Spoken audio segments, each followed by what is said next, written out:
And welcome back to the last Unpacking the News of the semester. Are you sad? Nope. I'm a little sad. Well, yeah. Just a little, though. So the shutdown of the federal government, which has been going on for more than 30 days now as we record this, remains one of the top political stories in the country and potentially one of the most impactful. Government workers have begun missing paychecks, and we're starting to see significant delays in air traffic and other little glitches beginning to develop. U.S. troops are still being paid, though with the use of a temporary fix, not clear how long that's going to go on. And the big fight in the last week or so has been over the distribution of supplemental nutritional assistance program money, otherwise known as SNAP funds. So you've probably heard of that. Also referred to as food stamps to eligible recipients during the shutdown. And so there's been an interruption in that. Yeah, so it may surprise you to learn that more than 1 in 10 Americans receive SNAP benefits. So that's over 40 million Americans, and that includes more than 3 million Texans. So it's actually a lot of people. So let's begin by taking a look at a clip from ABC News to bring us up to speed a little more on kind of where things currently stand. This morning, the White House faces a deadline to pay out SNAP benefits despite the government shutdown. A federal judge ordered the Trump administration to start making food stamp payments today or partial payments by Wednesday. But it's unclear if the White House will comply. The Trump administration argued it can't legally use emergency funds. Over the weekend, President Trump grew criticism after throwing a Great Gatsby-themed Halloween party at Mar-a-Lago, some calling it tone-deaf, with 42 million Americans now going without food assistance. A White House spokesperson dismissed the critics, arguing, quote, "These Democrats are full of it." Now, with just days to go until the government shutdown becomes the longest in history, President Trump pointing the finger at Democrats. We voted 14 times to open the country. We have voted 14 times to open the country, and they vote to keep it closed. All they have to do is vote to open the country, and we only need 5 Democrats. Trump has encouraged Republicans to change Senate rules, allowing Republicans to reopen the government without needing any votes from Democrats. But Senate Majority Leader John Thune has pushed back, saying giving the minority party a voice is important. Democrats are refusing to budge on demands to pass a spending bill without extending the Affordable Care Act tax credit. Trump saying he will only address health care once the government reopens. We should fix that. We should fix it. And we can fix it with the Democrats. All they have to do is let the country open, and we'll fix it. They have to let the country open, and I'll sit down with the Democrats, and we'll fix it. Beth Dreyer is one of roughly 20 million Americans on Obamacare who's facing skyrocketing premiums. Her bill jumping from $80 a month to $425. This is more than quadrupled in cost for me. She says she has no choice but to cancel her plan. I feel pretty helpless at this moment. Meanwhile, major delays at airports in Newark, San Francisco, Austin, and Houston over the weekend as TSA agents and air traffic controllers call out sick, among the roughly 1.4 million federal workers forced to go without pay. Transportation Secretary Sean Duffy warns the delays will only get worse. There is a level of risk that gets injected into the system when we have a controller that's doing 2 jobs instead of 1. And a new poll finds nearly 60% of Americans disapprove of Trump's handling of the government, including the economy and tariffs, and nearly 2/3 believe the U.S. is headed in the wrong direction. You know, and all that, the Gatsby theme party always gets me. Nobody said, hey, maybe not a good idea. Yeah, I don't think that kind of thing gets going on when it comes to party planning. I guess not. Okay, different people in the party planning and the political wings. Okay, so in addition to the direct impact that the shutdown is having on government workers, program recipients, and travelers, and I think this is important with Thanksgiving fast approaching here, there are also wider spread economic consequences as a result of the government shutdown. So let's take a look at a different clip now. This is from CNBC, where the focus of the conversation is going to be on the ongoing economic impact that results from the shutdown. All right, so we've kind of rolled out a stat that we got that for every week of the government shutdown, it negatively impacts quarterly GDP by 0.1%. But as this continues to go on, potentially to a new record, are we seeing bigger impacts than that stat really shows? Yeah, I think the more concerning thing would be if the shutdown drags on and spirals into something that would have more prolonged impacts. If government contractors and vendors have not been paid, we'll think about cutting staff. Businesses that can't get licenses or permits will think about downsizing or pausing investment. These are the kind of things that will help cause more long-lasting damage to the economy and drag into 2026 as well.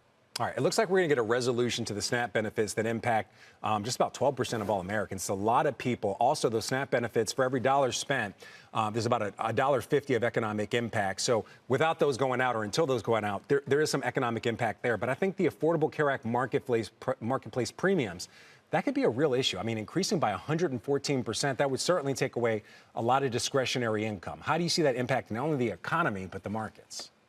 Yeah, I think this is exactly the kind of dynamic that contributes to this two-speed economy that we've been seeing, with folks at the bottom end of the income bracket struggling with higher default rates on credit card loans, auto loans, et cetera, et cetera.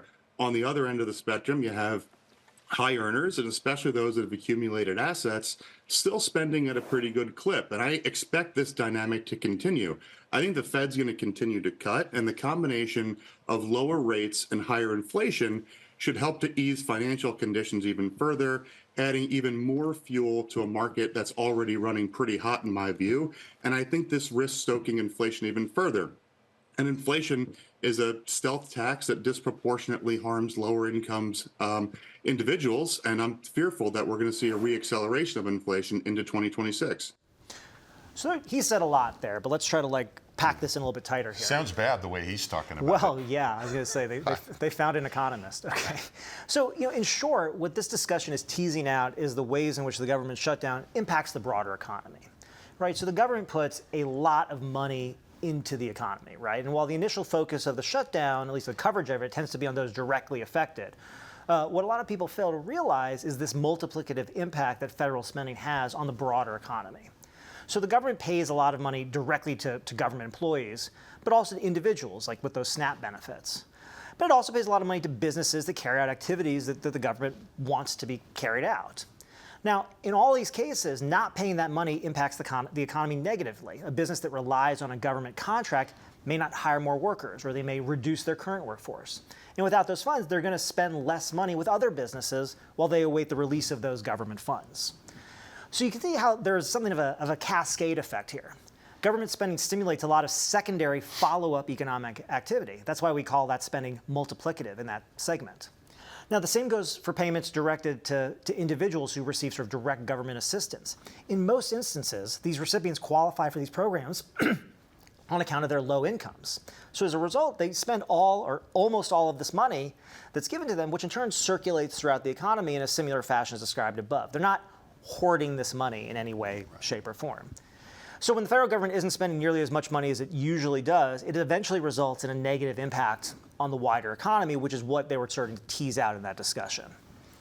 And the public has been expressing concerns about the wider economy for some time now, with concerns increasing throughout the present year and, well before the government shutdown. A number of surveys that were released in the last week or so find the public expressing increasingly negative responses to the shutdown amidst the backdrop of this increasing economic anxiety.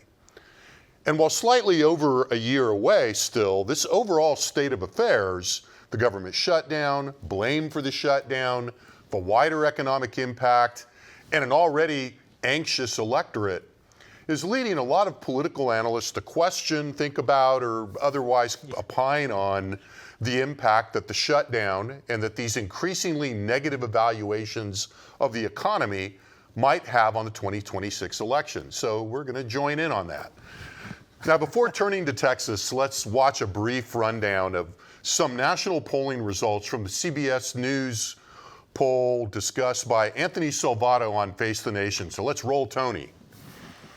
Increasing concern among Americans about the shutdown's impact on the U.S. economy. In fact, the number who are very concerned about that is now up to a majority. A lot of concern out there. The other part of this is the potential impact on Americans personally. We see an increase there as well, including Americans who are very concerned about that. Now, they're already sensitive about this because ratings for the economy are low, have been low. Americans tell us in the poll they perceive prices as high, and they think those prices are going to get higher. So the way that this plays out is politically, nobody here is winning. You've got increasing negativity, disapproval of how they're handling the shutdown for President Trump, congressional Republicans, and congressional Democrats. That's the political side of this, and nearly 3/4 of Americans tell us they don't think Congress is working and negotiating to try to end the shutdown.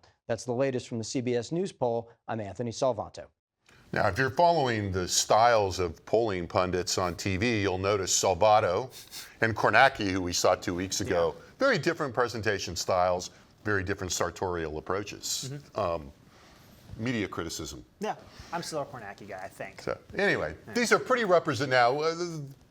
To the real thing, what Salvato was discussing were pretty representative of some of the negative polling that we've seen confirmed in recent weeks in multiple polls. And in fact, this past weekend, there were about 4 that came out in a very tight window. It's gotten even worse in some cases than that clip shows. Right. So now let's take a look at where Texans come down on the shutdown with results from the October 2025 UT Texas Politics Project poll that we recently released. Now, first, we want to notice that the economy is a very salient, the shutdown is a very salient issue for Texans. They're noticing what's going on. So when we ask people about a range of what they've heard about public issues, 2/3 of Texans, 66%, said that they had heard a lot about the shutdown in October. And that was second only to the deportations being carried out by the federal government. And so that's that big column you see on the left hand, the 66% saying a lot. So the shutdown is big news, as if we needed to confirm that more, but there's the evidence. Overall, 39% of Texans say that they expect the government shutdown to hurt their family, with a plurality, 44% though, saying that it won't have an impact. Now, you might think that's kind of a curious result, and frankly, so did we a little bit, but more generally, when you ask about the impact of the government shutdown on the state of Texas, kind of a broader perspective, which, as you'll learn in the public policy chapter of your web text, relies heavily on federal funds for government functioning while benefiting from a large federal workforce. The majority of Texans, when given that frame, 61%, say that the government shutdown will be bad for Texas. And while looking at the results sorted by partisanship does a lot to explain why that share is as high as it is, nonetheless, concern is widespread. Now, if you look at it by party, 81% of Democrats, the blue bar on the far right of the slide, 65% of independents, and 43% of Republicans, which is a plurality of Republicans, think that the government shutdown will be bad for the state. So while Republicans express less negative expectations about the impact of the shutdown on Texas, they're still by no means in total agreement that the shutdown won't negatively impact the state. And just to be clear, all that we're doing here is adding together the share of Texans in each group who say that the shutdown will be very bad for Texas with those who say that it will be somewhat bad. And that's the 2 clusters of bars on, near the right side of the screen, not counting the don't knows. Yeah. So what we see here is differences in the intensity of expectations, but in general, negative expectations in Texas about the shutdown that really cross partisan lines, and that's important here. So not surprisingly then, evaluations of the political players involved are also pretty negative here in Texas, but again, conditioned on partisanship in a way that reinforces some of the stalemate that we've been witnessing. So here, what we can see is that a majority of Texans overall disapprove of how the president, Republicans in Congress, and Democrats in Congress, respectively, are handling the shutdown. However, underlying this seemingly universal pattern of negative reviews are really pretty key differences in partisan evaluations that, again, might help to explain the prolonged stalemate. So while 52% of Texans disapprove of the way that Democrats in Congress are handling the shutdown, including 56% of independents and 83% of Republicans, 64% of Democrats approve, 40% somewhat, and 24% strongly.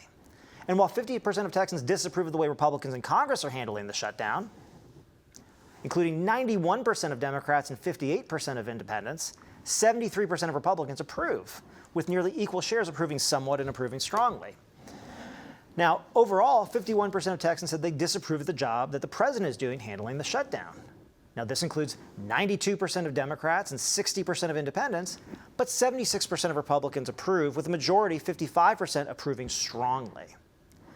So even if everyone is being disapproved of overall, both in national polling and in Texas polling results, partisans are approving of their own party's handling of the shutdown. Yeah, we should point out that, had Salvato showed his partisan breakdowns on those overall numbers, they would have been strikingly similar. They would have been, yeah, They'd have been about the same. And, actually check the tabs on that because you can look at those polls. So now, the clips that we looked at also mentioned the broader economic impacts.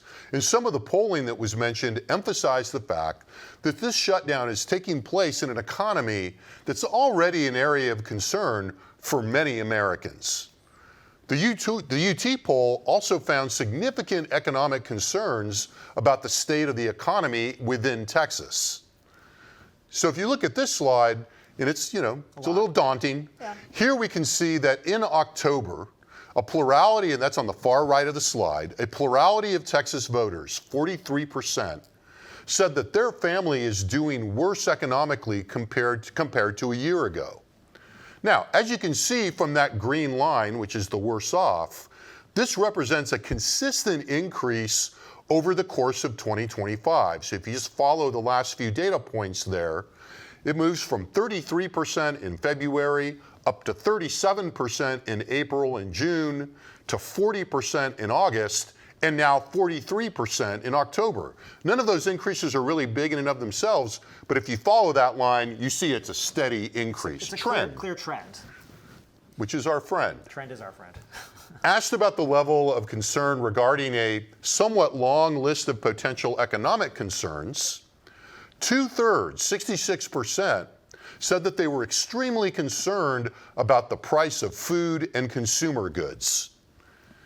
Moving on, you can see here that while Republicans are slightly less concerned than Democrats and independents, it's largely a matter of the intensity of their concern. That is, 50% of Republicans still say that they are extremely concerned about prices, while another third are somewhat concerned. In addition, in thinking about the Democratic position in the shutdown and their efforts that we've talked about to maintain health care subsidies under the Affordable Care Act, an equal share of Texans, 66% again, are as concerned about the cost of health care as they are about prices in general for everyday goods. These were the two issues that saw the highest level of concern in this battery in the poll. And here, too, on health care, Democrats and independents are more concerned than Republicans. But Republican concerns over health care costs are similarly widespread. So it's clear that the negative effects of the government shutdown and the overall impact that it has as it drags on, they're likely to land among a public that's already concerned about the state of their personal economic situation, the cost of living, and just the economy overall. Now, at this point, you all know that these are important factors going into an election year. You've been exposed to this, right? First, you know that historically a president's party has lost seats in the vast majority of midterm elections, which is a big part of the impetus behind continued Republican redistricting efforts in Republican-controlled states and Democratic responses to those efforts, as we've previously discussed, including on these segments. Now, second, you also know that views of the economy tend to impact voters' views of the incumbent party, and negative economic attitudes tend to hurt the incumbent party during elections. Third, you know that presidential approval impacts the competitive environment that the president's party is going to face in an election, with popular president's parties tending to be more successful than unpopular president's parties. All else equal, of course. Now, one point of comparison that a lot of people want to make right now is to look back at 2018. And there's some good reasons for this.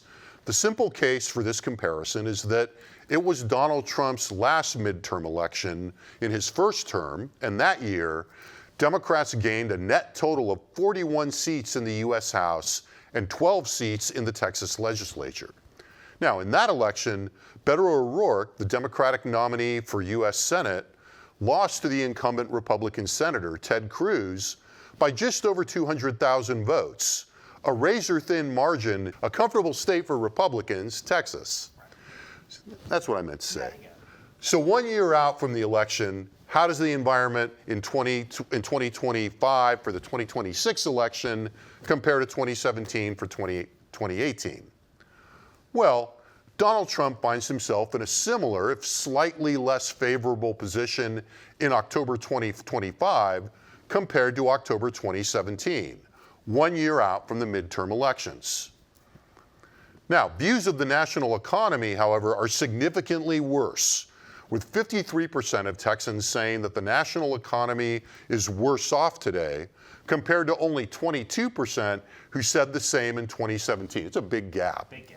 In 2017, a plurality of Texans said that the national economy was better than the year before. Now, here on this slide, looking at Texans' evaluations of their own economic situation, 43% say that they're worse off today compared to a year ago. But in 2017, it was only 21%. So this is significantly more negative than in that previous election. So are the Republicans in serious trouble here? Well, not entirely, right? So first, we have to remember that in 2018, while President Trump was still a polarizing political figure, no doubt, he clearly not figured out how to utilize the power of the executive branch, let alone to significantly expand it in the way that he has during his second term so far. And we can't assume a carbon copy response from the electorate, knowing that this isn't President Trump's first term, and he's already approached it very, very differently, right?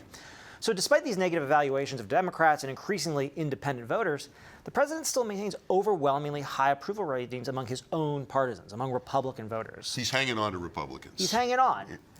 And so for these reasons, it should caution us against making direct comparisons to the 2018 election, even though it can be useful, right? One important challenge for the Democrats here, despite the overall environment that I think the polling pretty clearly paints, and as some of those clips also pointed out, is that voters' views of the Democratic Party are not positive. And that's also the case here in Texas. Here's a look at views of the parties today. And what you should notice is that perceptions of the Democratic Party are significantly more negative than our views of the Republican Party in October polling.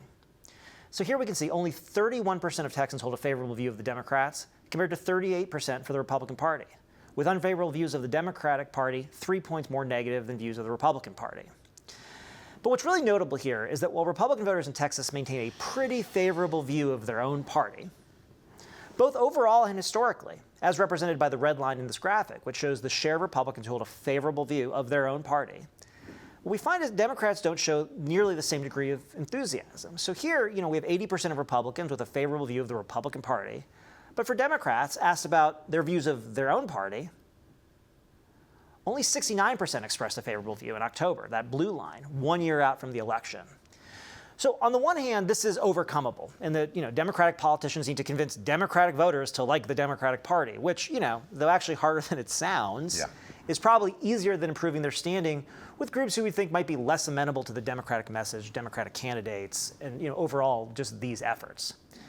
Now, on the other hand, this crisis of faith in the Democratic Party and its lack of leadership is providing Republicans with plenty of targets to shoot at while trying to chip away at any historical or attitudinal advantage that Democrats might be clinging to at this point in time. Overall, I think it's fair to say that the polling and the broader environment certainly give Democratic voters some strands of hope to cling to. But how effective the party is, and in reality, what leaders emerge to define and shape the message, is going to go a long way in helping us better understand what kind of advantage or disadvantage each of the parties is going to be at going into the next election. But right here, about a year out, is where we really start to consider more seriously what the environment looks like. And the confluence of factors that are all taking center stage in the news right now, but in particular the government shutdown and a softening economy, are factors that we should, based on our knowledge of elections in the past, expect to be important factors. So let's go over a few takeaways before closing out. We looked at coverage about and some description of why the economic impact of the government shutdown becomes more widespread and noticeable as the length of the shutdown continues. We talked about and looked at some data that supports the contention that any negative economic consequences of the shutdown are landing in an environment of public anxiety about the economy, and in particular about the cost of living, the cost of health care, with the latter being at the center of the Democratic position in the shutdown. That is, health care has been a real focus of the Democrats throughout. At this point, about a year out from the election, political analysts begin looking at the overall election environment, and we noted how in Texas, President Trump's approval numbers, views of the national economy, and personal economic evaluations are all worse than they were at the same time in 2017, 1 year out from an election that ended up heavily favoring Democrats. So that kind of edges on the Democrats' favor. But the Democratic Party is viewed very negatively and significantly more negative than the Republican Party at this point in the election cycle. Now, as we showed you, a large part of this deficit is due to the ratings of Democratic-leaning voters, which we should expect Democrats to focus on shoring up over the next 6 to 8 months before the general election campaign. Yeah. So these are some of the factors that you'll all want to be keeping an eye on as fall turns to spring, the parties select their candidates, and those candidates turn their attention over to the general election. Regardless of who those candidates turn out to be, they'll all be running in an environment that's shaping up to be challenging for Republicans, if, that is, Democrats can get back on track with the electorate.